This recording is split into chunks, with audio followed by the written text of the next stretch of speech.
Hello, જાગુસ kitchen જર્નીમાં આપ સૌનું સ્વાગત છે. ફ્રેન્ડ્સ, આજે અમારા દૂધવાળા ભાઈની ગાયે વાછરડાને જન્મ આપ્યો હતો તે તેનું ફ્રેશ દૂધ અમને આપી ગયા. આ દૂધને અમારે ત્યાં ખીરું કહે છે, એટલે કે કોલેસ્ટ્રોમ. તમારે ત્યાં શું કહે છે તે મને ચોક્કસથી જણાવજો. એ મેં અડધો લીટર લીધું છે. આપણે ગાયના આ ખીરાની લગભગ બરી જ બનાવતા હોઈએ છીએ, એટલે કે ખરવસ બનાવતા હોઈએ છીએ. પણ આજે આપણે એક નવી જ રેસીપી બનાવીશું, તો તમે આખો વિડીયો છેલ્લે સુધી જોજો. ખીરાને મેં એક પેનમાં લઈ લીધું છે.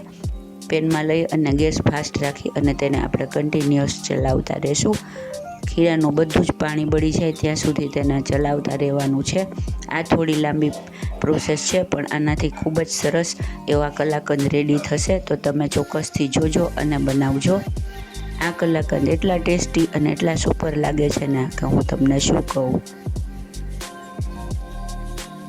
જુઓ, હવે ધીમે ધીમે તેમાં કણી પડવા લાગી છે. ગાય વાછરડા કે વાછરડીને જન્મ આપે ત્યારબાદ શરૂઆતના 2-3 દિવસનું દૂધ હોય ને તે તમે ગરમ મૂકો ને તો આવી રીતે તેની મેળે જ ફાટવા લાગે છે.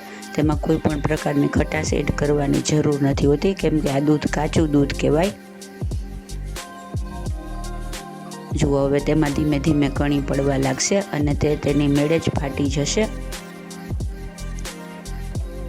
જુઓ, હવે તેમાં કણી પડવા લાગી છે. આપણે આ દૂધનું જનરલી ખરવસ બનાવતા હોઈએ, પણ અત્યારે આપણે આના કલાકંદ રેડી કરીએ છીએ. જુઓ, દૂધમાંથી પાણી ઓલમોસ્ટ બળી ગયું છે. આટલું પાણી રહે ને એટલે આપણે અડધો કપ જેટલી ખાંડ એડ કરીશું. જે અડધો લીટર દૂધ હોય તો અડધો કપ ખાંડ એડ કરવાની છે. આમાં આ બે જ વસ્તુ સિવાય આપણે કશું જ એડ કરતા નથી, તો પણ એકદમ સરસ કલાકંદ રેડી થશે. તો તમે ચોક્કસથી એકવાર જોજો અને ટ્રાય પણ કરજો. ખૂબ જ સરસ લાગે છે. હવે ખાંડનું બધું પાણી તેમજ દૂધનું બધું પાણી બળી જાય ત્યાં સુધી આપણે તેને કન્ટિન્યુઅસ ચલાવતા રહેશું.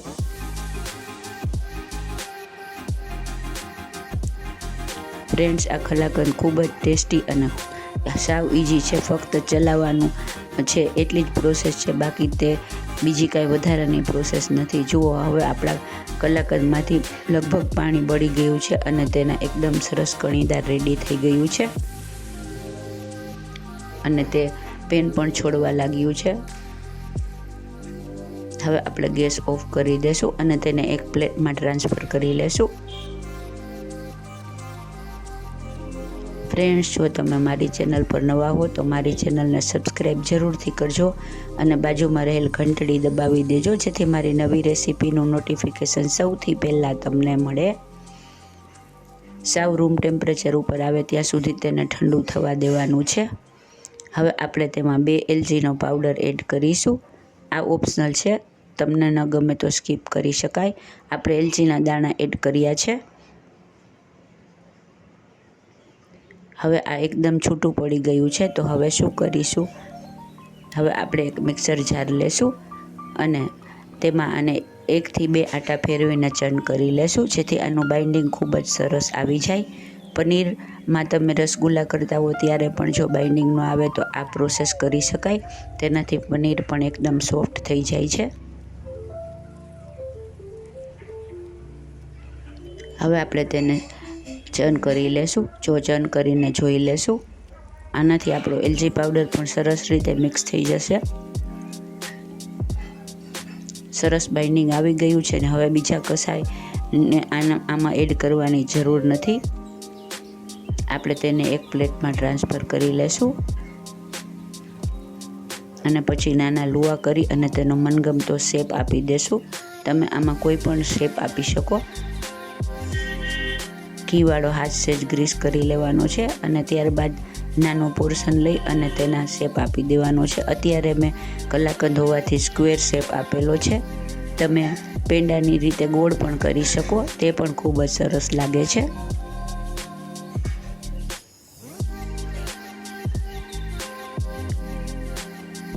જુઓ છે ને, એકદમ જોરદાર, ખાવામાં એટલા જ મજેદાર છે અને એકદમ કણીદાર અને સુપર ટેસ્ટી. તો તમે પણ ચોક્કસથી બનાવજો.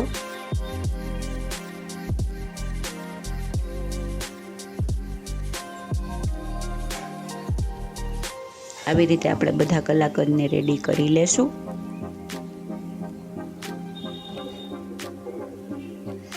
જો આપણા કલાકંદ રેડી થઈ ગયા છે. હવે આપણે 1 ચમચી જેટલો મિલ્ક પાવડર લેશું અને બધા કલાકંદને તેમાં કોટ કરી લેશું. આ ઓપ્શનલ છે, પણ આનાથી આનો લુક અને મિલ્ક પાવડરનો જે સ્વીટ ટેસ્ટ છે ને તે ખૂબ જ સરસ લાગે છે. તમારી પાસે મિલ્ક પાવડર ન હોય તો તમે સ્કીપ કરી શકો છો.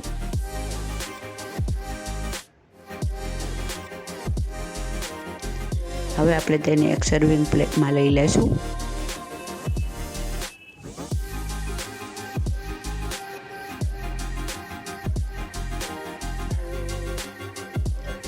આપણા કલાકંદ રેડી થઈ ગયા છે. હવે આપણે તેને સૂકા ગુલાબની પાંદડીથી ગાર્નિશ કરીશું.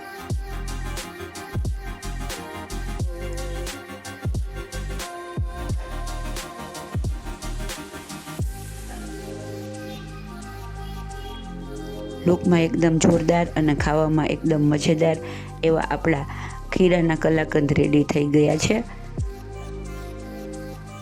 તો તમે પણ ચોક્કસથી બનાવજો.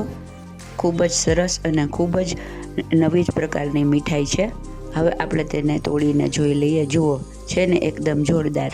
જોતાં જ મોંમાં પાણી આવી જાય અને ખાવાનું મન થઈ જાય એવા સરસ મજાના આપણા ગાયના ફ્રેશ દૂધના કલાકંદ રેડી છે. ફ્રેન્ડ્સ, જો તમને મારી રેસીપી પસંદ આવી હોય તો મારી ચેનલને લાઇક, શેર અને સબસ્ક્રાઈબ જરૂરથી કરજો. ધન્યવાદ.